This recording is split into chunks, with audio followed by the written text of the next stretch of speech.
They say no one returns from the forbidden forest. But tonight, someone must go in. Under the pale moonlight, the villagers gathered around the great fire. Fear danced in their eyes as the chief elder stepped forward, his voice heavy with sorrow. The gods demand a sacrifice. The air grew thick with tension. Mothers clutched their children. Fathers bowed their heads. No one dared to speak. Then, the unthinkable happened. The chief elder's wrinkled finger pointed to Adana. Adana, the beautiful maiden with eyes like the morning sun. The daughter of a poor widow. The one who had done no wrong. She staggered back. Me? But why? The elder's voice was firm. The gods have chosen you. If the sacrifice is not made, our land will perish. The rivers will dry. The crops will rot. The sickness will spread. Tears burned Adana's eyes. She turned to her mother, whose face was already streaked with silent pain. There was no escape. At dawn, she would be taken to the forbidden forest. The journey was long.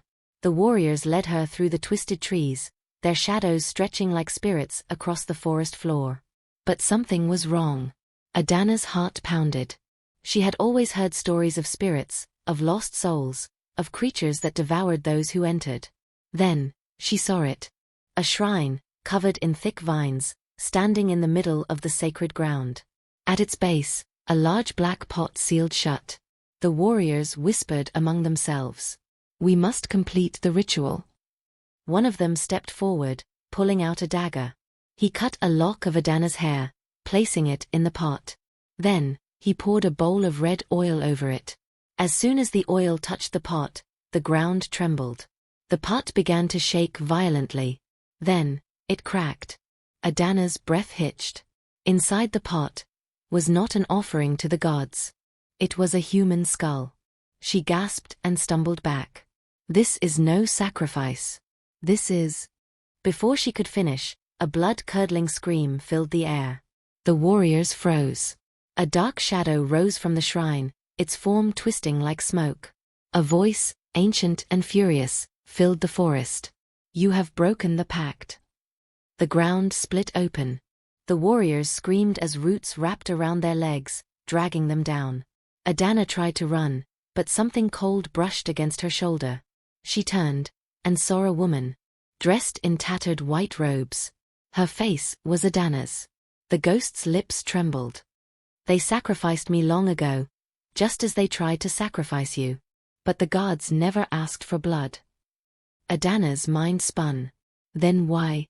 The elders have lied for centuries. The spirit's voice was barely a whisper. They sacrificed the innocent to hide their own sins. But now, the forest will take its revenge. One by one, the warriors vanished. The trees swallowed them whole. The forest roared with fury, reclaiming what was stolen. Adana stood frozen as the spirit turned to her. Go. Tell the truth. Break the cycle. And just like that, the ghost faded into the wind. Adana ran. Faster than she had ever run before. By the time she reached the village, dawn had broken. The people gasped at the sight of her, alive. She stood before them, breathless, eyes burning with truth. The gods never asked for blood. It was the elders all along. Gasps. Murmurs. Then, anger. The villagers turned to the chief elder. His face paled. The lies had been exposed. The sacrifice was never for the gods. It was for power. The people rose against him. The temple was torn down. The sacred pot was shattered. And the cycle of blood was broken. Forever. Adana, the girl who was meant to die, became the girl who saved them all. Now tell me, if you were in Adana's place, would you have run? Or would you have fought to expose the truth? Comment below, I want to hear your thoughts.